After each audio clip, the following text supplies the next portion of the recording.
Foram 53 sessões ao longo de 4 meses, muitas delas transmitidas ao vivo pela TV. A ação penal 470 O Mensalão teve seu último julgamento em 17 de dezembro de 2012, com exceção dos embargos infringentes do caso, que perduraram até 2014, e a conclusão do Supremo Tribunal Federal foi de que houve, no governo Lula, um esquema corrupto para comprar apoio no Congresso, algo negado pelo PT até hoje.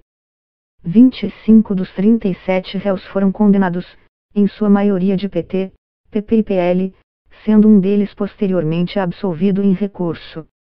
Além de ser o caso mais longo e complexo assumido até então pelo STF, o Mensalão foi um divisor de águas por resultar na prisão ou perda de mandato de importantes figuras políticas, algo até então raro na história do país. Passados 5 anos, a Notícias Brasil conversou com especialistas para entender que impactos o julgamento do Mensalão somado a outros grandes eventos posteriores teve sobre a política e a justiça do Brasil.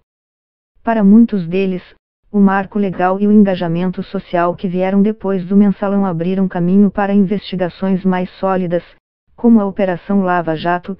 Para outros, é parte de uma conjuntura mais ampla de fatores. Entenda.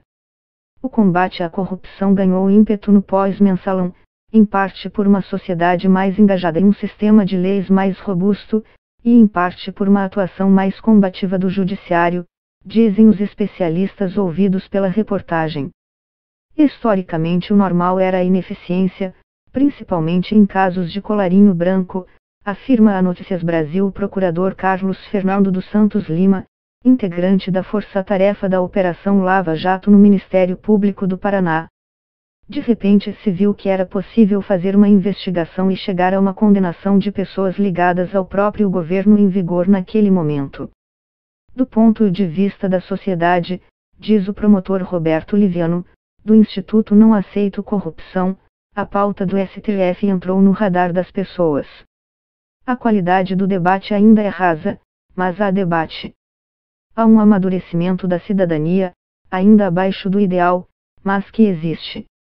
Mas, não significa que houve uma transformação perene na forma de combater corrupção. Precisa mudar a cultura, fazer ajustes legais, mudar a maneira de fazer política.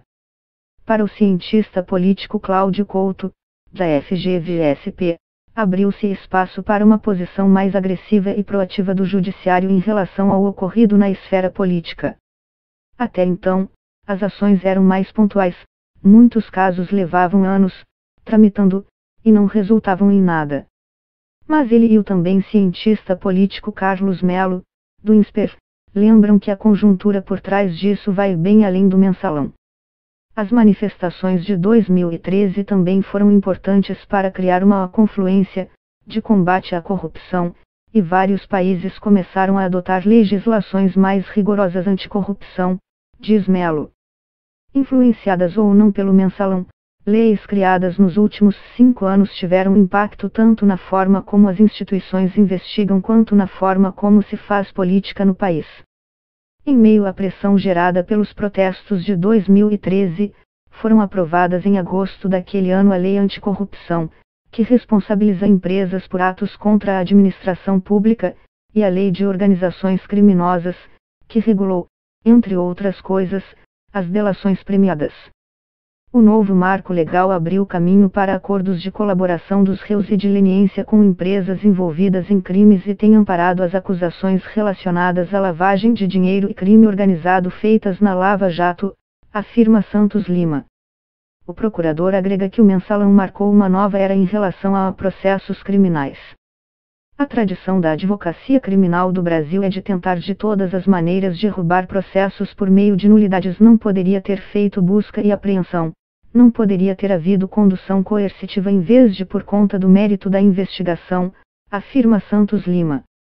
Quase todas as operações anticorrupção do passado, como Satyagraha, Boi Barrica, Castelo de Areia, foram derrubadas por essas nulidades.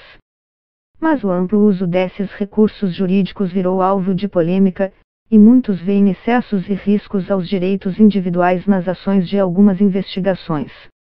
Um dos casos mais discutidos é o da apuração de suspeitas de desvios na Universidade Federal de Santa Catarina, que culminou no suicídio do reitor Luiz Carlos Cancellier.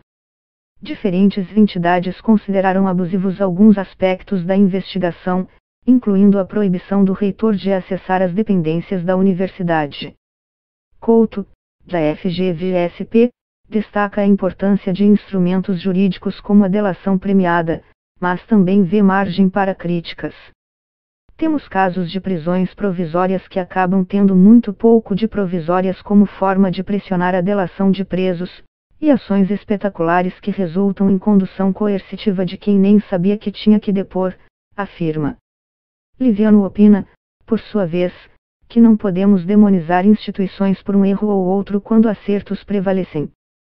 Ainda dentro do novo marco legal pós-mensalão, o promotor também cita ofensivas legislativas que, segundo ele, podem, em vez de intensificar o combate à corrupção, proteger políticos suspeitos. Temos diversas iniciativas tramadas nos bastidores para enfraquecer as investigações, diz o promotor. Ele cita, por exemplo, um projeto de lei que quer proibir as delações premiadas de presos. A legislação virou foco de intensa disputa dos diferentes atores e instituições. Integrantes do Ministério Público Federal propuseram um projeto de lei, que obteve maciço apoio popular, batizado de 10 medidas contra a corrupção. Polêmico, o projeto previa punição aos partidos políticos cujos integrantes estivessem envolvidos em corrupção e o fim da nulidade de provas que tivessem sido ilegalmente obtidas. O conteúdo original foi modificado em votação na Câmara. Foi incluído adendo para punir abusos de autoridade de juízes e promotores, inclusão vista por Liviano como um instrumento de vingança por parte de parlamentares. Por outro lado, os congressistas se uniram para tentar aprovar lei que anistiasse o crime de Caixa 2. Decisões do